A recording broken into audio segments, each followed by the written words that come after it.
एक राजकुमारी थी जिसके पास एक जादुई महल था। ये महल आकाश में उड़ सकता था। राजकुमारी अक्सर अपने महल में बैठकर दुनिया के नज़ारे देखती थी। वो समुद्र के ऊपर से उड़ती, जंगलों में घूमती और पहाड़ों की चोटियों पर पहुंचती।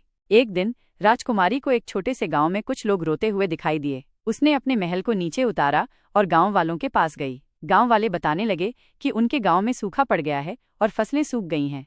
राजकुमारी ने गांव वालों की मदद करने का फैसला किया। उसने अपने महल से पानी की बूंदें बरसाईं और सूखे खेतों को हरा भरा कर दिया। गांव वाले बहुत खुश हुए और उन्होंने राजकुमारी को धन्यवाद दिया। कुछ समय बाद राजकुमारी को एक और गांव में लोगों को बीमार होते हुए देखा। उसने अपने महल से औषधीय पौधों को उगाया और गांव वालों को बीमारियों से बचाया। धीरे धीरे राजकुमारी पूरे देश में मशहूर हो गई। लोग उसे देवी मानने लगे। लेकिन कुछ लोगों को राजकुमारी से जलन होती थी। वे चाहते थे कि राजकुमारी का जादुई महल उनके पास हो। एक दिन कुछ दुष्ट जादूगरों ने मिलकर राजकुमारी के महल पर हमला कर दिया। उन्होंने राजकुमारी को बंदी बना लिया और उसके महल को छीन लिया। राजकुमारी को बंदी बनाकर एक अंधेरे कमरे में रख दिया गया। लेकिन राजकुमारी हिम्मत नहीं हारी। उसने अपनी बुद्धि का इस्तेमाल किया और जादूगरों को धोखा देकर भाग निकली।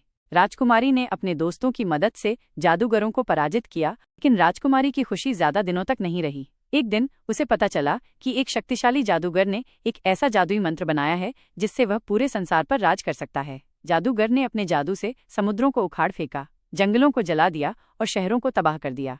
राजकुमारी ने फैसला किया कि वो इस जादूगर को रोकने जाएगी। उसने अपने महल को एक युद्धपोत में बदल दिया और जादूगर के महल की ओर उड़ान भर दी। जादूगर के महल में पहुंचकर राजकुमारी ने जादूगर से लड़ाई की। लड़ाई बहुत ही कड़ी थी। जादूगर ने अपने जादू से राजकुमारी पर कई हमले किए, लेकिन राजकुमारी ने अपनी बुद्धि और साहस से उन सभी हमलों को नाकाम कर दिया। आखिरकार राजकुमारी ने जादूगर को हरा दिया और उसका जादुई मंत्र तोड़ दिया। दुनिया फिर से शांत हो गई और लोग खुश हुए। राजकुमारी ने अपनी जीत का जश्न मनाया। एक दिन वो एक अज्ञात द्वीप पर पहुंची। इस द्वीप पर अजीबोगरीब पेड़ पौधे थे और ऐसे जानवर थे जिनके बारे में उसने पहले कभी नहीं सुना था। द्वीप के बीच में एक विशाल झील थी जिसके पानी का रंग नीला नहीं बल्कि चमकदार सोना था। झील के किनारे एक गुफा थी। राजकुमारी गुफा में गई और उसे एक प्राचीन पुस्तक मिली। पुस्तक में लिखा था कि इस झील के पानी में अमृतत्व का रहस्य छिपा हुआ है। राजकुमारी ने झील के पानी को पीने की कोशिश की, लेकिन उसे कुछ खास महसूस नहीं हुआ। तभी उसे समझ में आया कि अमृतत्व पाने के लिए सिर्फ पानी पीना ही काफी नहीं है। उसे इस पुस्तक में लिखे रहस्यों को समझना होगा। राजकुमारी ने दिन रात इस पुस्तक का अध्ययन किया। उसने पुस्तक में लिखे सभी प्रयोग किए, लेकिन उसे सफलता नहीं मिली। आखिरकार उसे एक बात समझ में आई कि अमृतत्व पाने के लिए उसे अपने अंदर की शक्ति को जागृत करना होगा। राजकुमारी ने ध्यान लगाना शुरू किया और उसने अपने अंदर एक शक्तिशाली ऊर्जा महसूस की। इस ऊर्जा की मदद से उसने झील के पानी को सक्रिय कर दिया और उसे अमृतत्व का अमृत बना दिया। अब राजकुमारी अमर हो गई। एक दिन उसे एक ऐसे ग्रह का पता चला जिस पर जीवन के सभी रंग थे। पेड़ों के पत्ते सुनहरे थे, नदियों का पानी नीला था और आसमान बैंगनी रंग का था। इस ग्रह के निवासी बहुत ही शांतिप्रिय और ज्ञानी थे। उन्होंने राजकुमारी को बताया कि वे हजारों सालों से इस ग्रह पर रह रहे हैं और उन्होंने ब्रह्मांड के कई रहस्य सुलझा लिए हैं। ग्रह के निवासियों ने राजकुमारी को बताया कि ब्रह्मांड में एक ऐसा स्थान है जहां समय और स्थान का कोई अस्तित्व नहीं होता। इस स्थान को ब्रह्मांड का केंद्र कहा जाता है। अगर कोई इस स्थान पर पहुंच जाता है तो वो ब्रह्मांड के सभी रहस्यों को जान सकता है। राजकुमारी ने ब्रह्मांड के केंद्र जाने का फैसला किया। उसने अपने अंतरिक्ष यान को सबसे तेज गति से चलाया और ब्रह्मांड के केंद्र की ओर बढ़ने लगी। कई सालों तक यात्रा करने के बाद राजकुमारी अंततः ब्रह्मांड के केंद्र पर पहुंच गई। वहां उसे एक अद्भुत नजारा दिखाई दिया। एक चमकदार प्रकाश की किरणें चारों ओर फैली हुई थीं। राजकुमारी ने उस प्रकाश की ओर बढ़ा और उसे एक शक्तिशाली ऊर्जा महसूस हुई। उस ऊर्जा ने राजकुमारी को बताया कि ब्रह्मांड का रहस्य क्या है। राजकुमारी ने ब्रह्मांड के सभी रहस्यों को जान लिया और वो ब्रह्मांड की सबसे शक्तिशाली शक्ति बन गई। राजकुमारी से लौटने के बाद राजकुमारी ने महसूस किया कि उसे ब्रह्मांड की रक्षा करनी है। उसे पता चला कि ब्रह्मांड में एक अंधेरा बल है जो सारी शांति को नष्ट करना चाहता है। यह अंधेरा बल ब्रह्मांड के अलग अलग हिस्सों में तबाही मचा रहा था।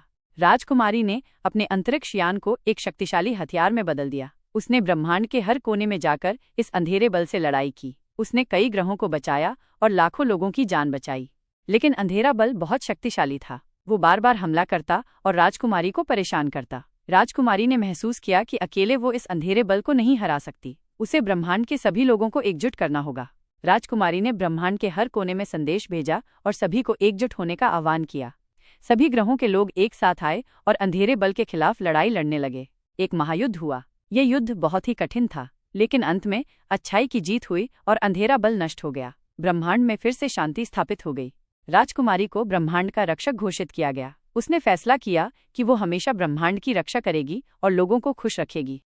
बल को हराने के बाद ब्रह्मांड शांति में था। राजकुमारी ने अपनी यात्राएं जारी रखीं, नए ग्रहों की खोज की और विभिन्न सभ्यताओं के साथ संबंध बनाए। लेकिन शांति ज्यादा दिन तक नहीं रही। एक दिन ब्रह्मांड के सबसे दूर के कोने से एक अजीब सी ऊर्जा निकलने लगी। यह ऊर्जा इतनी शक्तिशाली थी कि यह पूरे ब्रह्मांड को प्रभावित कर रही थी। ग्रहों पर अजीब अजीब घटनाएं होने लगी, तारे अपनी जगह से हट रहे थे और समय भी बदल रहा था। राजकुमारी को पता चला कि ये ऊर्जा एक नए खतरे का संकेत है। उसने अपने सभी साथियों को बुलाया और इस नए खतरे से निपटने की योजना बनाई। उन्हें पता चला कि ये ऊर्जा एक प्राचीन शक्ति से निकल रही है जो ब्रह्मांड की शुरुआत से ही मौजूद थी। ये शक्ति बहुत शक्तिशाली थी और इसे नियंत्रित करना बहुत मुश्किल था। राजकुमारी और उसके साथियों ने इस शक्ति को नियंत्रित करने के लिए एक लंबी यात्रा शुरू की। उन्हें कई खतरनाक ग्रहों से गुजरना पड़ा और कई कठिन चुनौतियों का सामना करना पड़ा। आखिरकार उन्हें वो स्थान मिला जहां से ये शक्ति निकल रही थी। यह एक काला छेद था जो ब्रह्मांड के केंद्र में स्थित था। राजकुमारी ने इस काले छेद में प्रवेश किया और इस शक्ति को नियंत्रित करने की कोशिश की। यह एक बहुत ही खतरनाक काम था। राजकुमारी को अपनी सारी शक्ति का उपयोग करना पड़ा, लेकिन आखिरकार उसने इस शक्ति को नियंत्रित कर लिया और ब्रह्मांड को बचा लिया। ब्रह्मांड के सभी लोगों ने राजकुमारी को धन्यवाद दिया।